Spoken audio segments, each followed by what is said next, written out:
Hey everyone, Jarb here. And I'm gonna be honest, I've seen dangerously little discussion on YouTube about Arcane Season 2, and I think that's somewhat unreal. Now that's probably a symptom of my algorithm, and there are probably a ton of phenomenal videos on Arcane out there, but my intro was more of an excuse for me to make this video more than anything. It's coming up on a month now since Arcane Season 2 finally wrapped up, and let me tell you, I have not stopped thinking about it for even a second since. A show I was originally so utterly opposed to watching has become maybe one of my favorites of all time, and easily my favorite show of the year. I want to praise Arcane for a bit, so we're gonna do that. Also, spoilers ahead, so go watch Arcane first before watching this. 3 years ago when Season 1 of Arcane was released, I refused to watch it. I told all my friends who asked me to watch it, I can't play League of Legends and watch the show. That's too much League of Legends in my life. And while I stand by that logic, I can't thank my friend Lewis enough for persisting until I finally caved and watched episode 1 with him. And I was hooked. While in comparison to Season 2, Season 1 of Arcane feel a bit more tame and slower, I think it's pretty close to a perfect origin story and essentially the ideal setup season,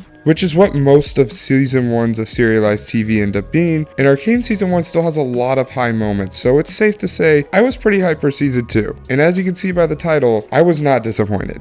Like Season 1, Season 2 of Arcane is once again divided into 3 acts. The first act mainly following Vi and Caitlyn's militia, Jinx's slow return to the game, Jason, Echo, and Heimer cooking up some science, and the beginning of Victor's evolution. Act 2 sees the reunion of Jinx and Vi, the introduction of Warwick, majority of the Isha stuff, and Jace's torture return from the Hex Core, as well as Victor Al-Gaib. The finale wraps up basically all the arcs from the first 2 acts and Season 1, and sees Echo finally be a major player in his own episode. While Heimer and Echo being completely absent from Act 2 felt strange, and many people had complaints with the pacing, and while I do agree with that, the finale was a bit rushed, but we'll get into that later. The rest of the season never felt too overwhelming or like it was dragging me along. I think the first act pretty effectively reintroduces our characters while also changing the status quo by the end, and finishes the act with a much anticipated Jinx vs Vi brawl, which I'll just say it now, every fight this season really worked for me. If you were tuned into Season 1, this should not be a surprise. The fights here are incredible, and I think they were less focused on the choreography this time around, and more just doing whatever they can with the animation, and I love that. Jinx vs Vi, Warwick vs Jinx and Vi, Savika vs the Rat Guy, everything here is so great, and it feels like with each episode, they were more and more willing to try something really new,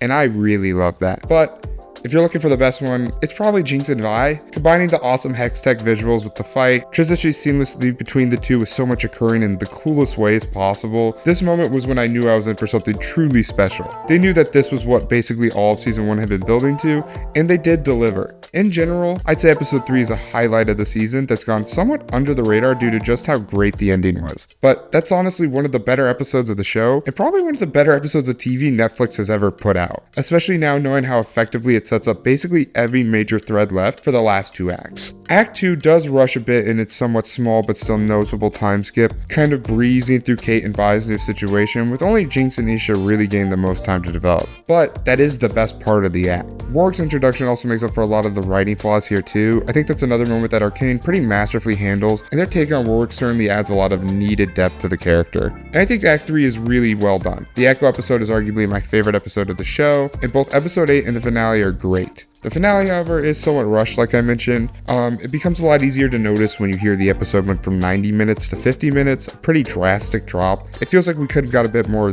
Echo and Jinx, and honestly a bit more Jace and Victor wouldn't have been minded either. But overall though, I have very minimal complaints as far as pacing goes this season. It does seem to have the problem that many people online do with the show.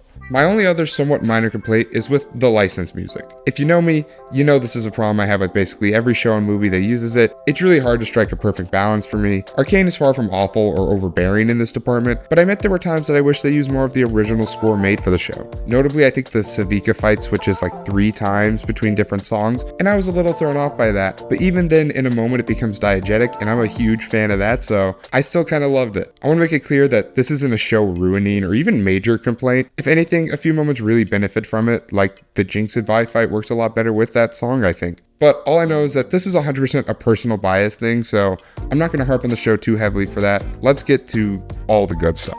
The animation is once again phenomenal. It's unreal how well they implement new styles into the already great looking show. Notably during the Warwick scenes, the significantly lower frame rate, the much cruder drawings with just the eye-popping red, it makes Warwick feel so much more menacing than he's already expected to be, and makes his final reveal feel much more impactful because of how well they build anticipation for him. Everything with Warwick is truly great, and honestly way more fleshed out and better developed than I assumed it was going going to be. It's very similar to what I was saying narratively about the first season. This season makes the first look honestly tame and restrained animation-wise, which I don't intend as a negative or disrespect, but more so to show the game has changed so much here. I'm not certain how much the budget went up, but it shows. There are so many gorgeous moments, stills, and frames in this show. Each episode is packed with these beautiful visuals that I can't put into words just how great they are. I honestly think each act of season 2, barring the second act, is pretty perfectly paced. I think it's a testament to how well they can balance this ever-growing roster of characters, with Mbesa and Mel feeling like more major characters than the previous season, but it rarely feels like any characters are left out here. I think a huge benefit here is that season 1 basically does 75% of the work for Jinx and Vi, so their setup here can be more minimal than anyone else's. It allows them to really pay off everything they had been doing in season 1 in the best way possible, while still setting up new arcs for season 2.